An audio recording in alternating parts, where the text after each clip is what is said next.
अस्सलामुअलैकुम। आज मैं आपको बताने जा रहा हूं दुनिया के 5 ऐसे हैरानकुन फैक्ट्स जिन पर आप यकीन नहीं करेंगे। शहद कभी खराब नहीं होता। हजारों साल पुराना शहद भी आज खाया जा सकता है। आपका दिमाग रोजाना तकरीबन 50,000 ख्यालात सोचता है।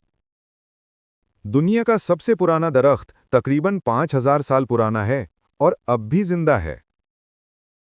उछलने से आपके जिस्म की 200 से ज्यादा मसल्स एक साथ काम करती हैं। दुनिया की सबसे लंबी परवाज 19 घंटे की है, जो न्यूयॉर्क से सिंगापुर तक जाती है। कौन सा फैक्ट आपको सबसे ज्यादा हैरानकुन लगा?